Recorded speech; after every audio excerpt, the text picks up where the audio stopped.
Olá, meus amados, bom dia a todos. Tudo tranquilo? Tudo na santa paz, né?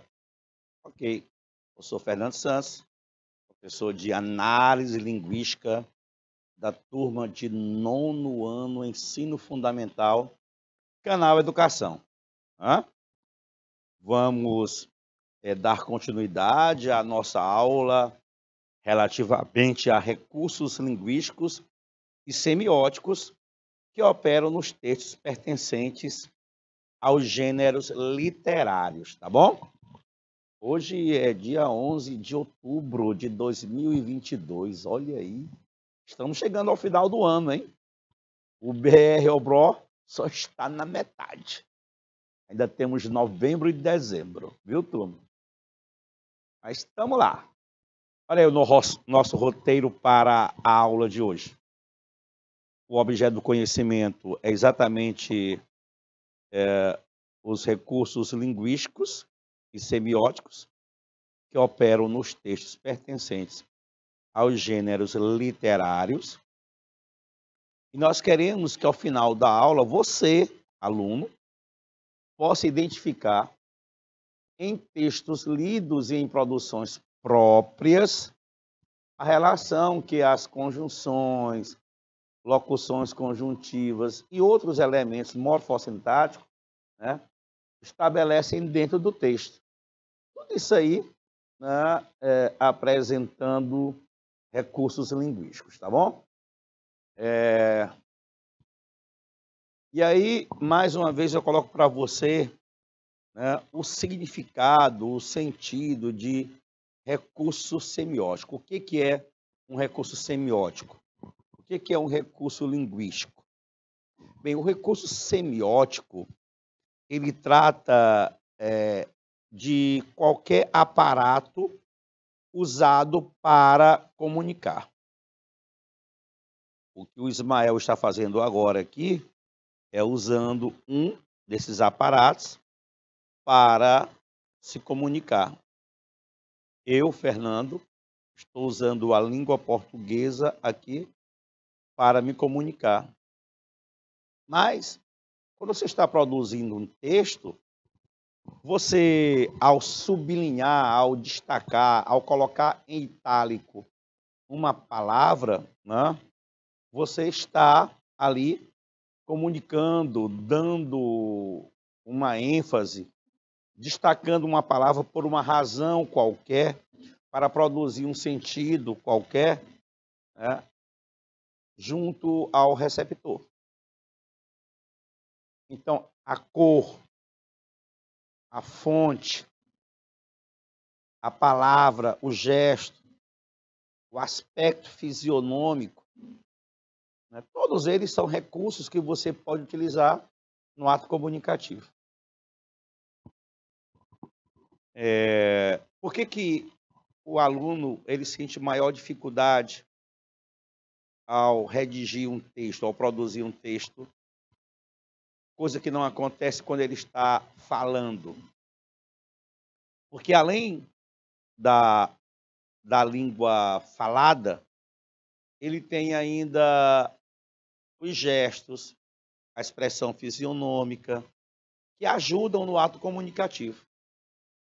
Ah, professor, entendi.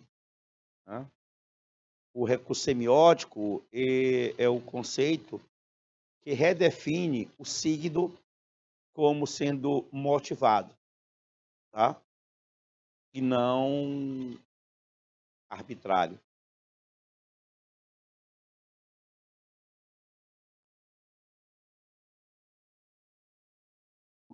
Bem, recursos linguísticos, um pouco de criatividade ao seu texto.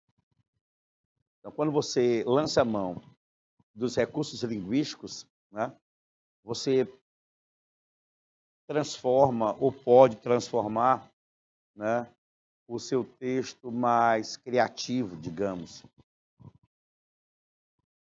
Vou destacar aqui, né, e você vai perceber o quanto é interessante você conhecer os recursos linguísticos.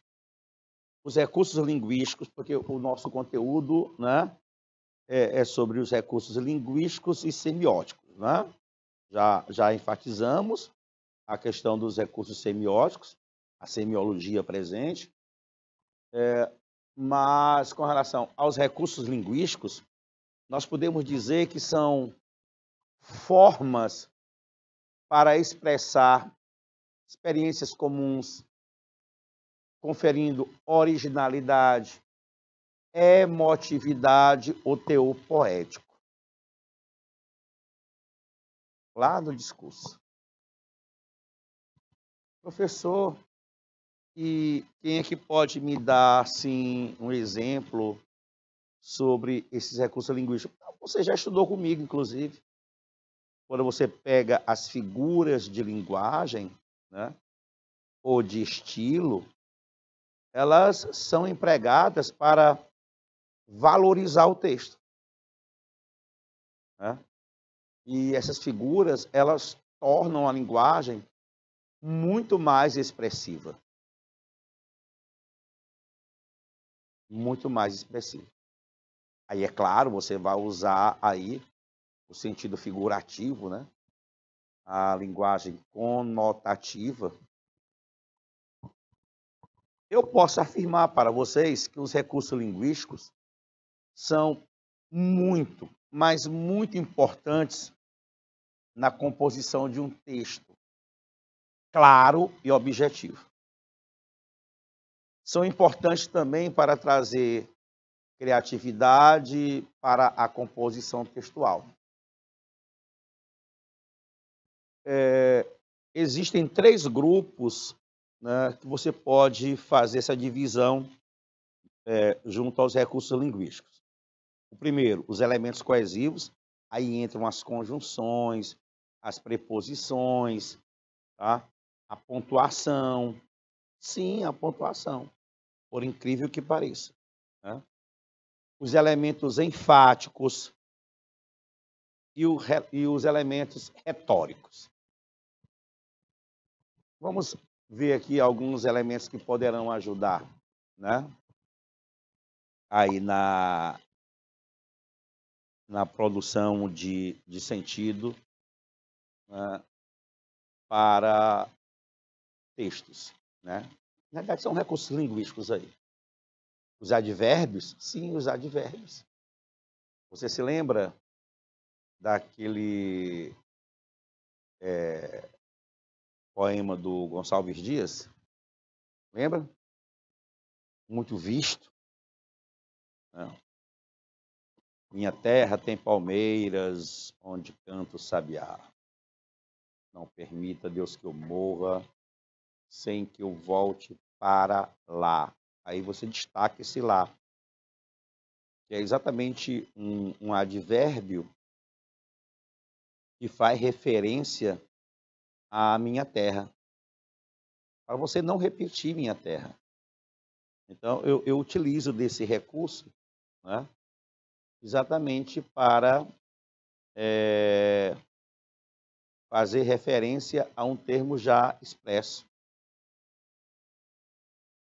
Os advérbios, eles são usados para dar ênfase em alguns contextos, né? O uso sozinho do advérbio pode não indicar nenhuma ênfase, né? E isso vai depender até da posição na sentença, né? Quando eu digo, você não joga bola aqui, tudo bem. Mas se eu tirar esse aqui lá do final e colocar no início, aqui, você não joga bola, aí esse aqui já tem um valor enfático, né?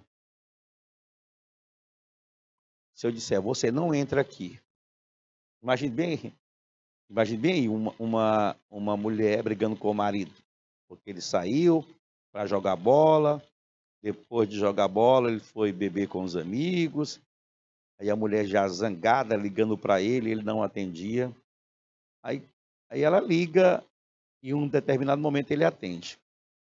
Você não vai entrar hoje aqui. Pronto, normal. Aí, mais tarde, ele liga para ela e ela responde: aqui você não entra hoje. Esse aqui foi bem mais enfático, não foi? Introduziu a frase com aqui e ainda colocou uma vírgula, né? Porque pela entonação de voz, você percebe a pausa. Aqui, você não entra hoje. Alguém, por acaso, já recebeu, assim, uma frase desse tipo por aqui? Eita, turma. Então, o advérbio, ele é um recurso linguístico. E quem produz texto não pode deixar de conhecer esses recursos linguísticos.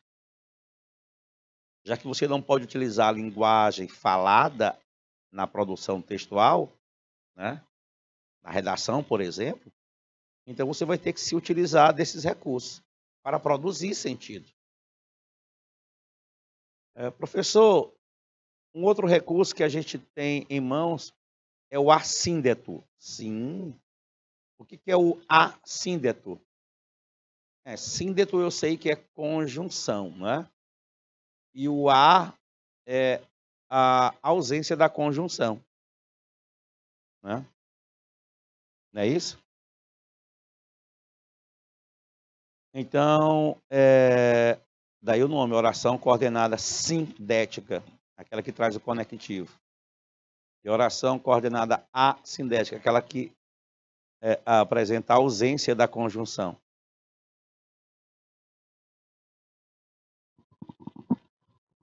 Vamos lá. Às vezes você se utiliza do assíndeto também como um recurso linguístico. A anáfora. A anáfora, aí, cuidado, viu? É a repetição da palavra ou expressão no início de uma série de versos. Uma coisa é isso, outra coisa é aquilo. Uma coisa é isto, outra coisa é aquilo. Essa questão de uma coisa, outra coisa, uma coisa, outra coisa. Essa repetição, né? É muito comum em textos poéticos, em linguagem poética, você utilizar, né, a anáfora, essa repetição. Já na linguagem formal, na dissertação, a repetição abusiva pode não levar ao mesmo resultado. Então, você tem que definir, às vezes, o tipo de texto que você utiliza para também utilizar o recurso linguístico adequado. Tá bom? Em linguagem mais formal, a repetição de um termo não é muito legal, né? A gente pede até que você evite. Use mais em texto poético. Aí você pode usar, né, com mais eficácia, digamos assim. Aí você tem a antítese, que consiste no contraste entre dois elementos ou ideias, utilizado para contrastar elementos e muitas vezes passando a ideia de oposição, né? Você pode, por exemplo, né, dizer o seguinte, vamos colocar o preto no branco. O preto no branco. Né? E aí você tem duas palavras que têm um caráter de oposição, né? Eu diria que aí é um termo antitético. Professor, tô ligado. Compreendi. Né? Às vezes você vem aqui, às vezes eu vou aí, e assim a vida vai seguindo. O aqui e o aí, que são advérbios, mas aí tem valores, né? Tem valores contrários, né? Se contrastam aí. Os conectores também, né? Que são palavras utilizadas para criar conexão entre as frases, parágrafos, entre as orações. E nós temos diversos conectores aí. nós temos conectores que dão ideia de tempo, dão ideia de conclusão, dão ideia de hierarquia. Você não entende hierarquia. Vamos lá, eu vou cantar uma música do Jorjão, que é um compositor piauiense, meu amigo particular, né? Ele fez uma música chamada, o nome fugiu agora da música. Não é o nome da música, rapaz. Depois eu vejo o nome da música. Ele canta assim: Baby, preste muita atenção do que falar agora.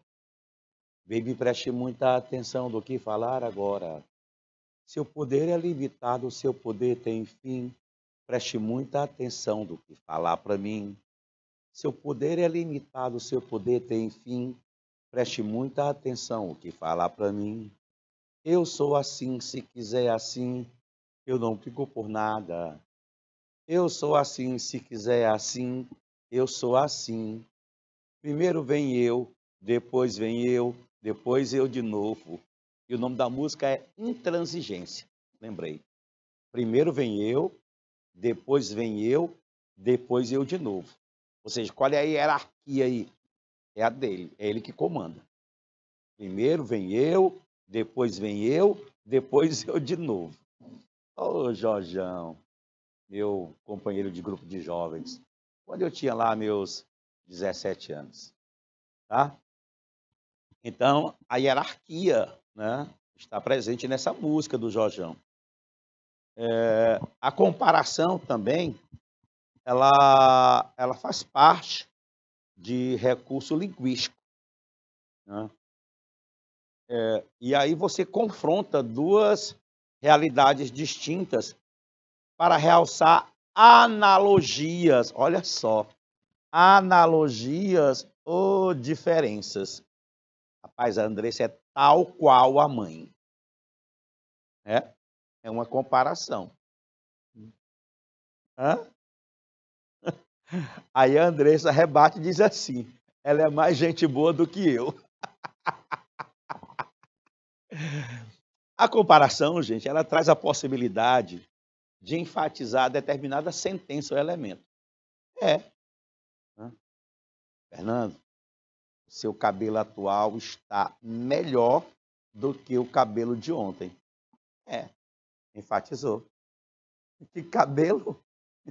Seu negão quase nem tem. Ai. E tem uma figura legal, que ela é muito utilizada, mas eu diria que é a figura mais utilizada no planeta. O nome da figura, adivinha? Metáfora. Isso é uma metáfora da sua existência. A metáfora consiste numa espécie de comparação, tá? A qual falta o primeiro termo e a partícula comparativa, ou seja, eu não tenho o conectivo, eu não tenho uma conjunção que compara. Se eu digo, você é como um anjo, esse como, né, faz a comparação do você com o anjo, né? Como, compara. Aí é comparação. Mas se eu tiver uma metáfora, esse como vai desaparecer da frase. Embora a ideia vá permanecer. Se eu disser que você é um anjo. Você é um anjo. Tá? Eu diria que é uma comparação implícita. Comparação implícita. Bem, é por meio da metáfora que é possível comparar dois elementos diferentes, tá bom? Você consegue comparar dois elementos diferentes. O que é implícito, gente? Aquilo que está subentendido. Subentendido. Tranquilo? Professor, também a ironia, o eufemismo, a hipérbole, símile. Eita, professor, fazia tempo que eu não ouvi esse nome símile. Não preocupa não, é coisa tranquila. Mas você já conversou com alguém irônico? Já. Você já visualizou textos que trazem a ironia? Já. E o que de fato é a ironia? Bem, a ironia geralmente ela coloca a ideia contrária daquilo que de fato você acredita, imagina ou queria dizer. Consiste, pois, em atribuir às palavras um significado diferente daquele que, na realidade, elas têm, sugerindo, de maneira geral, o contrário do que quer de fato dizer. Mas está lindo demais você ficar falando essas bobagens aí, está lindo. Eu vou até aplaudir, porque está tudo lindo. Na realidade, a pessoa está irada, zangada, e por uma razão qualquer ela não pode, né? Ela não pode ir até você e chacoalhar você. Né? Aí ela diz, está lindo, você está lindo falando tudo isso. Está todo mundo aí ouvindo, a população toda ouvindo. Quem deveria ouvir, quem não deveria saber da nossa vida, está sabendo. Está lindo. Continue fazendo assim. Né? Não existe a namorada que eu brigue com o namorado, porque ele fez alguma coisa errada e ela disse, continue fazendo assim. Tá bonito, tá bom. Tá ótimo. Viu? Pode continuar fazendo. Amigo, olha, não faça não. Porque aí é o anúncio, é um pré-anúncio na realidade, de que vai dar tudo errado no final. Mulher, quando abre a boca e diz desse jeito aí, pode fazer logo o contrário. Né? O Alcemar que eu digo. E eu também.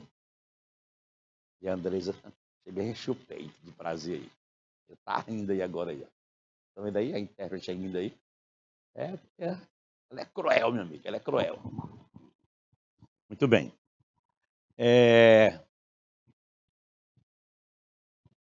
O eufemismo. O eufemismo. Olha que nome bonito. Eufemismo. Né?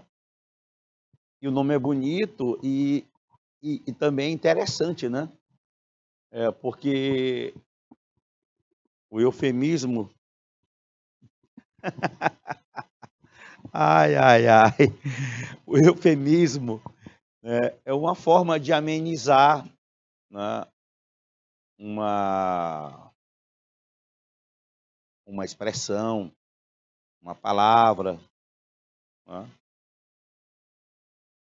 Se alguém, por exemplo, iria chamar você de fofoqueiro, viu, Ismael? E a pessoa diz, olha, o Ismael é um produtor de notícias não autorizadas. A coisa ficou suave. Aparentemente você, meu Deus, ele é um produtor. Inclusive havia no TikTok, né, um rapazinho, não sei se você lembra o nome dele, né, que agora ele está no TikTok, no quartel, né, no quartel, e todo dia eles recebem uma punição lá, por uma coisa qualquer que falaram. Aquele rapazinho lá, uma das personagens lá do rapazinho que está servindo o quartel, ele usava muito, né, mas muito mesmo, essa figura chamada de eufemismo. Uma outra coisa do TikTok. Né? Ele estava sempre com uma garota, né, uma namorada, estava conhecendo a namorada, aí ela sempre dizia assim para ele, olha fulano de tal, eu sou médica formada pela UNB, né, e era o Dionísio, exatamente, o Dionísio, Tiago Dionísio. Né? E você? Não, eu sou produtor de notícias não autorizadas. Ah, muito bem. Ô, gente. Aí depois aparecia a imagem dele. Tinha uma que ele dizia que era não sei o que, não lembro a expressão que ele utilizou, não lembro, mas ele ele trabalhava no caminhão de lixo, né? Outra vez, ele utilizou uma outra expressão, né? E ele era um lavador de carro, né? Mas as palavras que ele utilizava, né, junto à namorada ou futura namorada, eram palavras diferentes, né? Que diziam a mesma coisa. Tudo bem? E a hipérbole é o exagero, né, turma? Você quer dar ênfase a um pensamento qualquer, aí você lança a mão da hipérbole. Eu não sei se vocês perceberam, mas eu estou falando aqui de figuras de linguagem, né? Figuras de linguagem. Se você, por exemplo, está chamando o seu filho, né, há 2 horas para que ele faça algo para você e ele continua jogando bola ali com os amigos, aí você diz assim: olha, Abidoral, eu já chamei você 500 vezes, só chamou 4 ou 5, né? Mas ela utiliza o 500 vezes, né, como uma forma de enfatizar. Isso é um recurso linguístico. E, para finalizar, a símile. Símile. Esse nome símile lembra alguma coisa relativamente à comparação, não lembra? Lembra? É. De semelhança também, não é? É, lembra.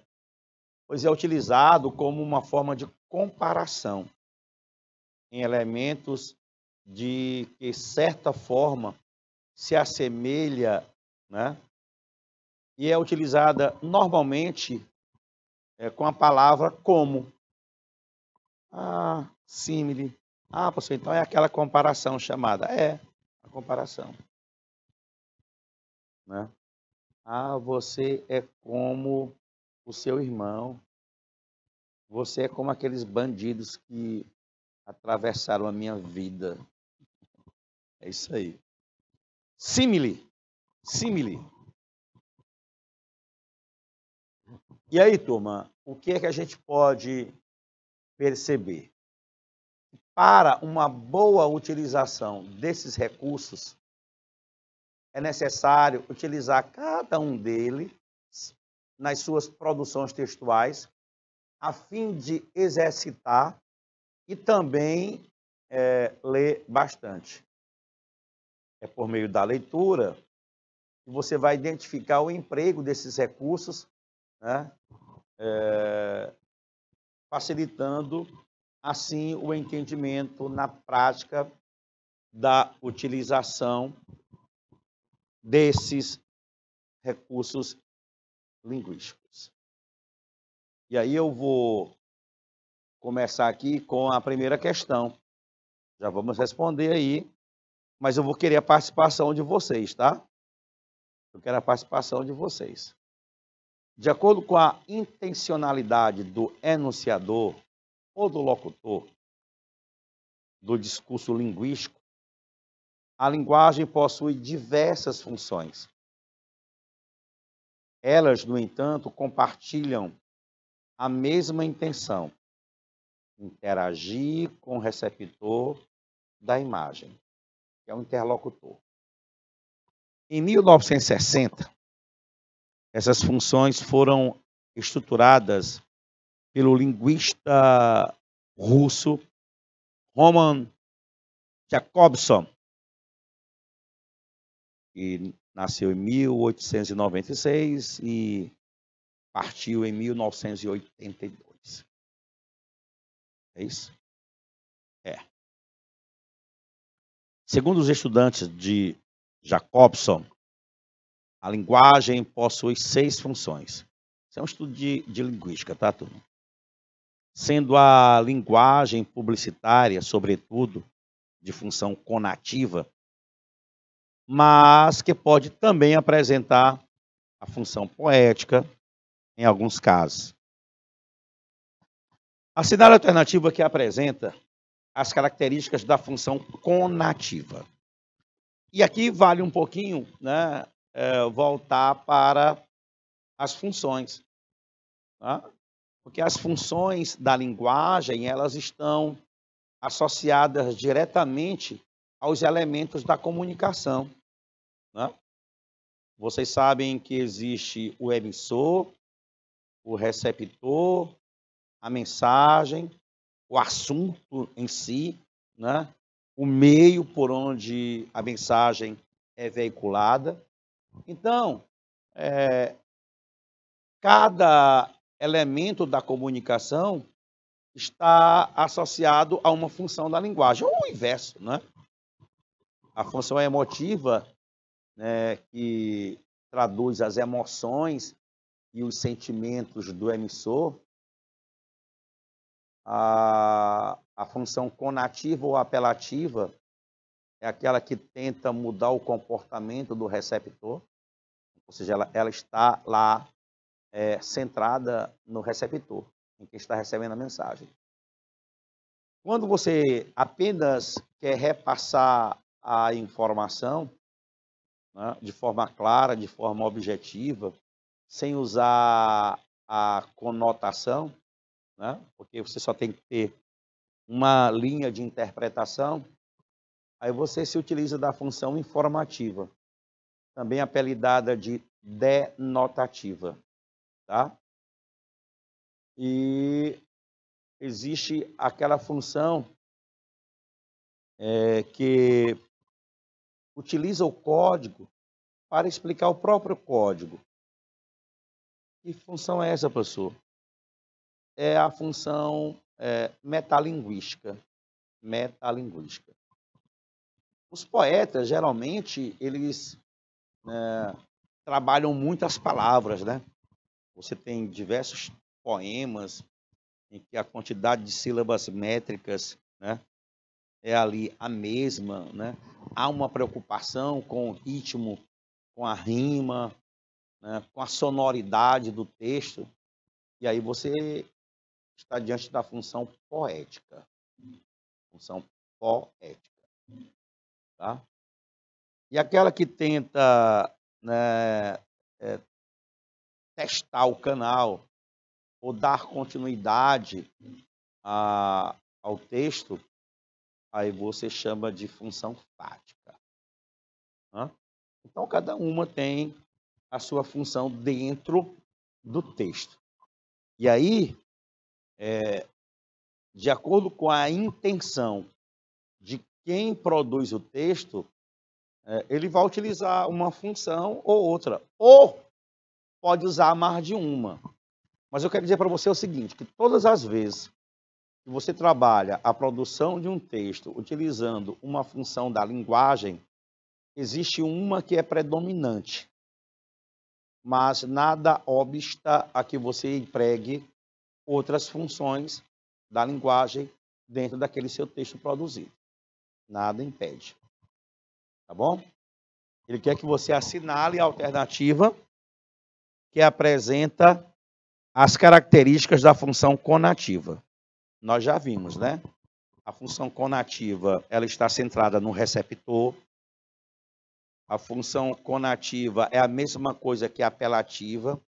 Ela tenta persuadir, mudar o comportamento do receptor. Para isso, ela emprega vocativo, que é um termo que chama atenção. Ela utiliza verbo na forma de imperativo. Ela utiliza elemento de segunda pessoa, o tu, né? E o você, né, que é um pronome de tratamento, que se refere ao elemento com quem você fala. Então, nada de primeira pessoa com a função conativa. Nada de primeira pessoa. Vai trabalhar com a segunda e com a terceira, sendo que a terceira será representada pelo tratamento você ou vocês, porque a ideia é chamar a atenção do receptor. Então, a questão, ela exige de você a função conativa. Eu já dei todas as pistas, não já? Pois eu vou disponibilizar 2 minutinhos aí para você assinalar a alternativa correta, tá bom? na tela, valendo 2 minutes.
Ok. E aí, turma? Olha, a letra A você já descarta só pela palavra primeira, informar. A função conativa não tem caráter de informar coisíssima nenhuma. Você pensou como eu pensei, não pensou? Pensou. Olha o que a letra A diz: informar sobre algo no sentido denotativo, ou seja, destituída de subjetividade. Subjetividade. Por exemplo, os textos jornalísticos.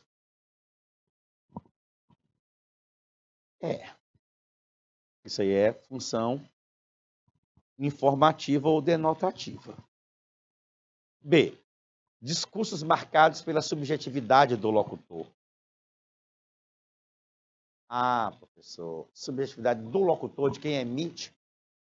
Quem emite é o emissor. Emissor, emotiva. Ah, função emotiva, isso daí. São as emoções e os sentimentos do autor.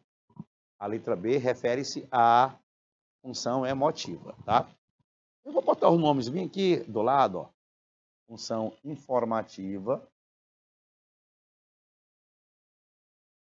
função emotiva. Letra C, de caráter subjetivo, essa função é característica dos textos literários, por exemplo, os poemas. Ah, ele está falando da função poética.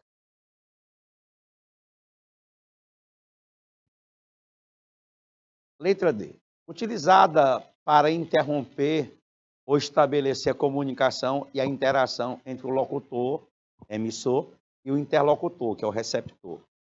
Essa função é característica dos diálogos, cumprimentos, saudações, despedidas, conversas no telefone. Aqui é no telefone. Ele está falando da função fática da linguagem. Olá, como vai? Eu vou indo e você, tudo bem? Tudo bem, eu vou indo pegar meu lugar no futuro. Quem sabe, talvez, me perdoe a pressa. É a alma dos nossos negócios, ou não sei de quê. Eu também só ando a 100. Quando é que você telefona? O sinal vai abrir o sinal. Isso aí é uma música do Paulinho da Viola, né? Em que ele fala de dois amigos que se encontram em um semáforo, né? E aí um começa a conversar com o outro, e o outro apressado, e um querendo dar continuidade, e o outro, não, o sinal vai abrir o sinal, né? Então é a função fática, né? Tenta-se aí prolongar a mensagem. Na letra E, eu tenho, utiliza a linguagem apelativa, opa, persuasiva, opa, com o intuito de convencer, opa, o receptor da mensagem. Por exemplo, as mensagens publicitárias, quando você quer vender um produto. É isso aí, letra E. É a função conativa, também chamada de apelativa. É só você abrir a sua TV aí, ligar a sua televisão, e quando chegar o período, o momento das propagandas, você vai ficar superlotado, né, de textos com a função conativa, porque ela tenta colocar na sua cabeça, né, algo, né, para vender um determinado produto, mudar o seu comportamento, né? Então, a letra E é a resposta. Só para confirmar, letra E é a resposta. Está aí, tá? A próxima questão. Como gênero textual, não são características comuns no anúncio publicitário. Assinale a alternativa que preencha corretamente a lacuna. Faltou um Lzinho aqui, né? Como gênero textual, não são características comuns no anúncio publicitário.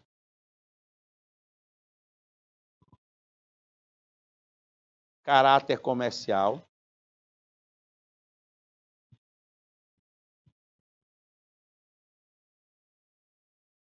linguagem verbal e não verbal. Bem, se o texto é publicitário, se um anúncio é publicitário, então vamos ver o que é que tem. Tem um caráter comercial? Tem. Se o texto é publicitário, a tendência é de comércio, é de vender, né? Você emprega a linguagem verbal e a não verbal, normalmente, em um texto publicitário, né? Você tem a linguagem escrita, que é a verbal, acompanhada de imagens, né? De cores, né? Fotos, né? Então, a não verbal também está presente. Ok. Textos relativamente curtos, persuasivos e atrativos, o texto publicitário ele é curto, né? Porque se ele não for curto, você nem vai querer chegar ao final da leitura, por mais atrativo que ele seja. Humor, ironia e criatividade, muita criatividade. Eu admiro, inclusive, né, os publicitários. A criatividade deles é fora do normal. Pode aparecer humor, ironia? Pode. Isso não é sempre não, mas é possível, tá?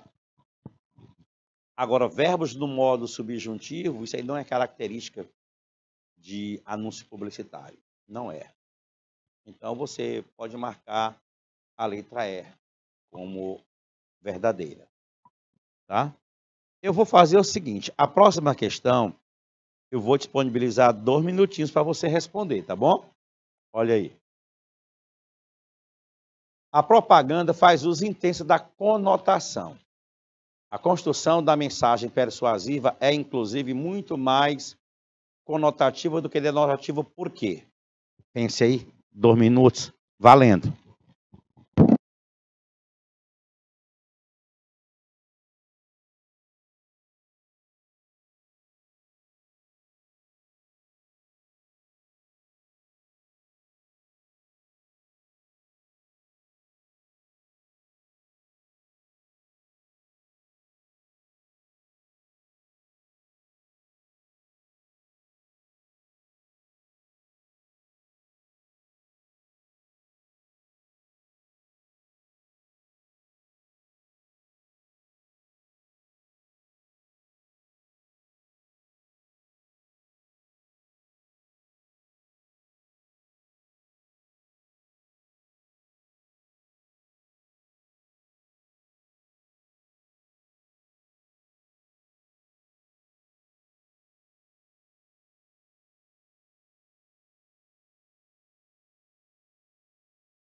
Ok, galerinha. A propaganda faz uso intenso da conotação. A propaganda faz uso intenso da conotação. A construção da mensagem persuasiva é, inclusive, muito mais conotativa, né, do que denotativa. Por que ela é muito mais conotativa? Porque ela dilui a atenção do espectador. Gostei da letra A. Explora as associações de ideias. Produz uma imagem mecânica da realidade. Revela a verdade sobre os fatos. Ou utiliza a mesma língua-mãe. Oh, meu Deus do céu. Explora as associações de ideias. Né? Ela é muito mais conotativa do que explora as associações de ideias. Você junta uma ideia aqui, vai formando outra aqui, com mais outra aqui, chega ao resultado. Beleza? Muito bem. Olha aí. Meu pai fica pedalando essa bicicleta, mas nunca vai a lugar nenhum. Deve ser uma metáfora da existência dele. Olha aí. Aquela bicicletazinha que você vai lá para a academia. Está aqui. Aqui é das primeiras, né? As primeiras. Muito bem. Meu pai fica pedalando essa bicicleta, porém, nunca vai a lugar nenhum. É isso aí, nunca vai a lugar nenhum. Gente, olha essa frase, nunca vai a lugar nenhum. Nunca vai a lugar nenhum. Deve ser uma metáfora da existência dele, metáfora da existência dele. Nessa tirinha, a personagem faz referência a uma das mais conhecidas figuras de linguagem, que é a metáfora. Para quê? Para condenar a prática de exercícios físicos? Não. Ele não trabalha com essa ideia de condenar a prática dos exercícios físicos. Afinal de contas, né, se você pensa que as tirinhas são utilizadas aí, né, para não incentivar as pessoas, você está enganado. A tirinha, uma das características delas é incentivar as pessoas por meio, né, da ironia, do humor, né? Então, jamais a tirinha iria aparecer aí para condenar a prática de exercícios físicos. Até mesmo porque o Ismael, esse rapaz aí, forte, que está aparecendo aí no canto, né?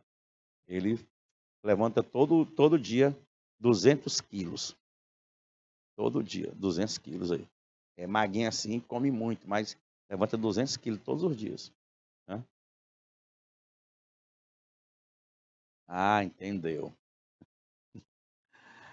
Aí, a letra B, valorizar aspectos da vida moderna. Não, a ideia não é essa, valorizar aspectos da vida moderna.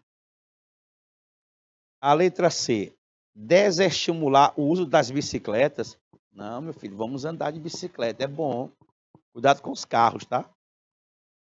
Inclusive, os prefeitos de cidades colocam, né, pelo menos estão colocando agora aí, né, um espaço somente para os ciclistas.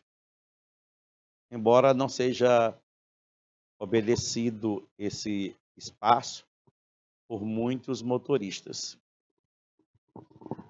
Caracterizar o diálogo entre as gerações, a ideia não é esta, caracterizar o diálogo entre as gerações. Professor, então o senhor já me deu a resposta. Né? Criticar a falta de perspectiva do pai. Vamos ler novamente? Porque eu acho que vai ser a letra E a resposta, né? Criticar a falta de perspectiva do pai. Olha o texto, olha o que é que ele diz. Meu pai fica pedalando essa bicicleta, Beleza, está pedalando a bicicleta, está pedalando. Aí ele usa um conector, né, adversativo. Né? Isso aí é um elemento linguístico, né, que é empregado para produzir uma ideia contrária ao que ele acabou de se referir. O que ele diz? Ele vive pedalando, porém, todavia, no entanto, contudo, ele nunca vai a lugar nenhum. Se ele nunca vai a lugar nenhum, turma, ele está criticando a falta de perspectiva do pai. O pai não tem perspectiva. Compreendeu aí, turma? Como diz um amigo meu, está ligado? Está em sintonia? Então, letra E para a questão. Criticar a falta de perspectiva.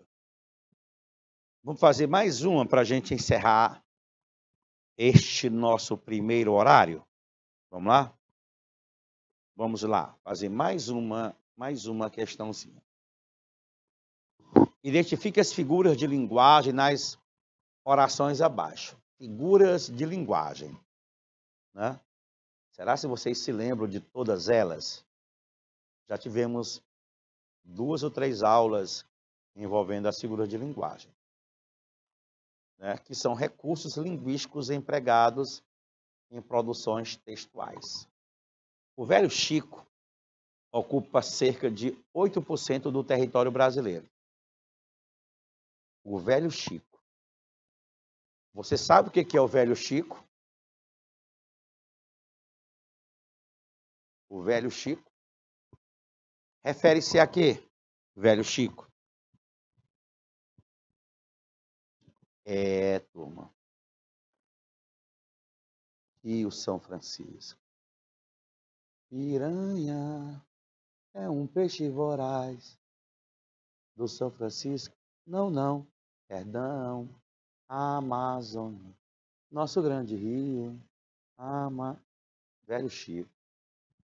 E o São Francisco. E aí foi usado o nome Velho Chico, né, para se referir a São Francisco. E a figura que nós temos para Velho Chico, substituindo aí Rio São Francisco, chama-se antonomásia. Antonomásia. Turma. Está pensando o quê? Né? Antonomásia. Tum, tum, tum, bate coração, tum, tum, coração pode bater. Tum, tum, tum, tum, bate coração, eu morro de amor, é de prazer, não é assim? É o Ramalho. Tempos áureos, né? Aqueles forrozinhos. Tempo que a criminalidade era muito pequena na nossa cidade, né? A gente podia sair à vontade para os shows, forrofiar. E dancei muito aí à procura da Elba Ramalho. E aqui aparece a figura Tum Tum, né? Tum Tum, que tenta reproduzir o som, né, da batida do coração. Aí, essa figura recebe o nome de quê, turma? Fácil demais. Onomatopeia. Onomatopeia, não é assim? Tum-tum imita o batimento cardíaco. Onomatopeia. Vamos fazer só mais uma, bora? Né? Chove chuva, chove sem parar. Chove, chove, chove, chuva.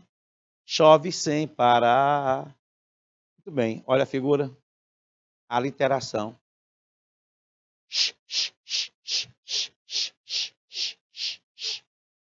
Repetição do fonema consonantal.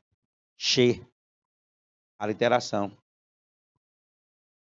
A mim me enganou só uma vez. Aqui é aquela figura que repete, né? Que nós chamamos de pleonasmo. Vai morrer, né? Pleonasmo.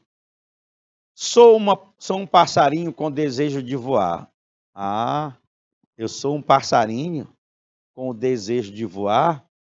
Pois é, eu sou tal qual um passarinho. Metáfora.